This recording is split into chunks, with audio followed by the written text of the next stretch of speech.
Income tax return भरने का वक्त आ चुका है। 31 जुलाई आखिरी डेट है। जितनी जल्दी रिटर्न भरेंगे उतनी जल्दी रिफंड भी आपके अकाउंट में आएगा। लेकिन रिटर्न भरने से पहले इसकी तैयारी करनी जरूरी है। आईटीआर से जुड़े डॉक्यूमेंट्स की लिस्ट तैयार करनी है। कौन कौन से डॉक्यूमेंट्स चाहिए और आपको इनकी जरूरत क्यों है। सबसे जरूरी बात, आईटीआर के डॉक्यूमेंट्स अलग अलग टैक्स पेयर के लिए अलग होते हैं। इसमें आपकी इनकम और इन्वेस्टमेंट अलग होती है। रिटर्न के लिए जरूरी डॉक्यूमेंट्स को 3 पार्ट्स में बांट लेंगे तो आसानी रहेगी। पहला, इनकम एंड इन्वेस्टमेंट प्रूफ, दूसरा टैक्स स्टेटमेंट और तीसरा पर्सनल डिटेल। तो सबसे पहले अगर बात करें इनकम एंड इन्वेस्टमेंट प्रूफ की, तो आईटीआर फाइलिंग के वक्त बताना होता है कि आपकी एक फाइनेंशियल ईयर में कितनी इनकम रही है और आपने कहां-कहां इन्वेस्ट किया है। इनकम टैक्स एक्ट के सेक्शन 80C में कवर होने वाले टैक्स सेविंग टूल्स जैसे एफडी, ईएलएसएस वगैरह में इन्वेस्ट किया है तो इनसे रिलेटेड डॉक्यूमेंट्स रेडी रखें। अगर आपने होम लोन ले रखा है तो यहां भी टैक्स छूट मिलती है। आप प्रिंसिपल अमाउंट पर जो ब्याज भरते हैं उस पर टैक्स डिडक्शन क्लेम कर सकते हैं और इसके लिए आपको होम लोन स्टेटमेंट दिखाना होता है। अगर आपकी किराए से इनकम आती है तो इसे डिस्क्लोज करना होगा। अगर आप किराए पर रहते हैं तो अपने लैंडलॉर्ड से बिल की रसीद लेकर जरूर लगाएं। इससे आप टैक्स बचा सकते हैं। ये पेपर्स आपको अटैच नहीं करने होते, लेकिन इसे सेफ रखिए।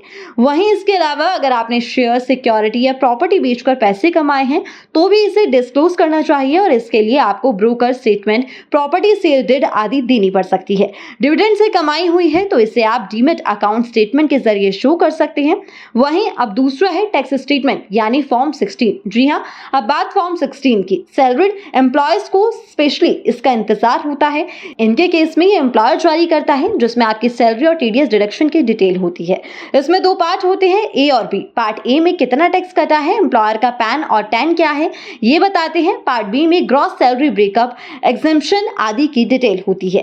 सैलरी, इंटरेस्ट आदि की जानकारी फॉर्म 16A में होती है। वहीं अगर आप कोई प्रॉपर्टी बेचते हैं तो आपका बायर आपको फॉर्म 16B देता है और फॉर्म 16C में रेंट पर टीडीएस डिडक्शन की डिटेल होती है। बात करें फॉर्म 26AS और AIS की, तो फॉर्म 26AS टैक्स पासबुक जैसा होता है। इसमें आपने जितना भी टैक्स जमा किया है उसकी डिटेल होती है। अगर टीडीएस कटा है तो इसमें रिफ्लेक्ट होगा। अगर रिफंड लेना है तो आपको जरूर ये देखना चाहिए कि इस फॉर्म में सारी डिटेल सही हो। इसी तरह एनुअल इंफॉर्मेशन स्टेटमेंट भी आपके टैक्स की कुंडली होता है। इसमें भी आपको टैक्स डिडक्शन, लायबिलिटी से लेकर आपकी हर जानकारी डिस्प्ले होती है। वहीं अब तीसरा है पर्सनल डिटेल्स। इसके लिए पैन, आधार जरूरी है। पैन इनकम टैक्स डिपार्टमेंट की तरफ से इशू होता है। ये सबसे जरूरी डॉक्यूमेंट है। पैन आपके बैंक अकाउंट से लिंक होना चाहिए। अगर आधार कार्ड से लिंक है तो रिटर्न फाइल करने में आसानी होती है। आईटीआर का सेक्शन 139AA के मुताबिक टैक्स पेयर को आईटीआर फाइलिंग के वक्त आधार नंबर देना मैंडेटरी है। आईटीआर फाइलिंग के लिए आपके सभी बैंक अकाउंट की डिटेल्स देनी होगी। Bank name, account number, IFSC और आपके कितने अकाउंट है ये सब बताना होगा।